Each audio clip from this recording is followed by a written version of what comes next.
Yeah, I was gonna ask about this discovery. Oh yeah, the algae. Yeah, it's funny. We sort of laugh about the algae because it was bycatch. You know, it was the dolphin that ended up on our net when we were looking for something else. Wow. But it's interesting because first of all, algae to preserve the conditions that need to be met for that to happen, because it's a soft tissue, right? And so it should just rot and be gone. It's a plant. It's a plant, yeah. And so we started finding this type of plant, and we would see these little root-like tendrils on it, and we were seeing the complete thing. It kind of looked like a hand.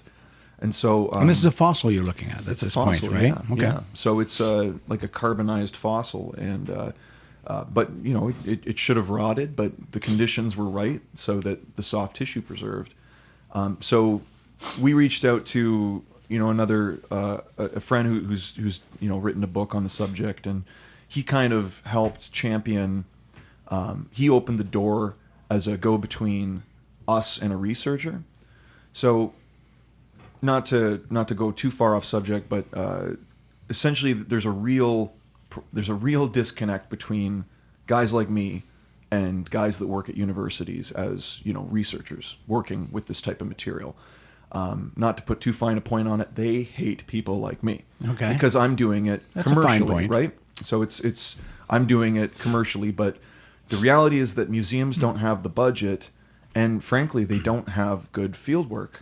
They did back in the 80s and 90s. Now, I don't know what goes on. I think they put all their money into the Burgess Shale stuff, but they're not.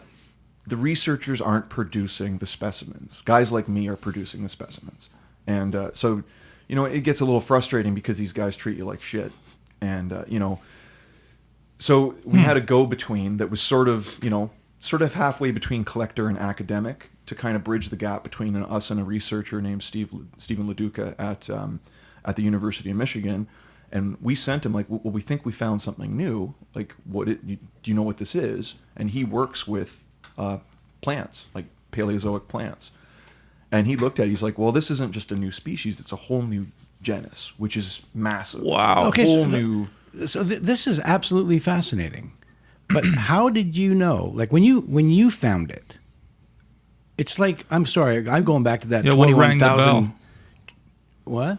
Like what rang the bell? Like, rang the bell, yeah. Like this guy don't know looks if at that's a great term, 21,000 bugs and says, "Oh yeah, this one's different." You've seen this stuff, and I forgive my ignorance because I have no idea. If I saw a plant, I don't know if that's different from that one. right. What made you think for a second that this might be something new? It was so different from anything we'd seen. And basically what we were seeing was this one species called Thalassocystis, is a type of algae from the Silurian era. So 444 million What? years. Just define each one of those words. Okay, so in that this sentence, plant please. it's real freaking old, right? And you got this plant, and it looks really freaking different from this plant. And Yeah, it's like, here we that's go. a new thing. Okay, now let's have a beer. No, bring it. So yeah, so there's not a lot of plant material from the Silurian era. Like you're talking about the earliest plants. So Okay. they're convinced it's algae, but like I look at these things and like I'm a dumbass. I just find the stuff, right. But I look at it and it's like, man, this thing looks like a Christmas tree. It had it looked like a deciduous tree, like with little tines on it, and really really fine looking plant, but. We were only seeing this one type of algae called Thalassocystis, and apparently it's been previously described from rocks in Michigan. So they've determined that basically the basis of the paper was going to be describing a new type of Thalassocystis algae. God, it's hard to say even for me. And Thalassocystis? Thalassocystis. You nailed it, Randy. Thank you. And so it was determined that when Steve did the research on it, that it was basically indistinguishable from the kinds that were already known, and so we didn't have a new species. We just found really, really good, complete specimens of this plant. So we found this other thing, which is not the same thing, and that was like the holy shit, this is something totally new. Wow. And so what Steve did for us is he brought us in as authors on the paper. And there is no definition more loose than describing me as an author on a scientific paper. So, I love it. Me and my high school degree are gonna, an accredited author on a scientific paper published by the Cambridge University Press, and so it's kind of cool. But Steve did he did all the research, and if you read this thing, it's if someone wants to read it, it's got a lot of fiber in it.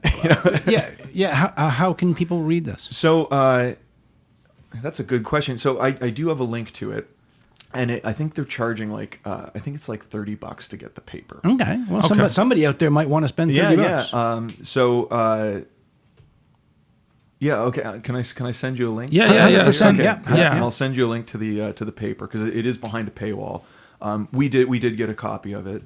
But so what Steve did for us, we were on as authors, and so the sort of interesting thing about being an author is it's a lot of science street cred, but you don't get to name it.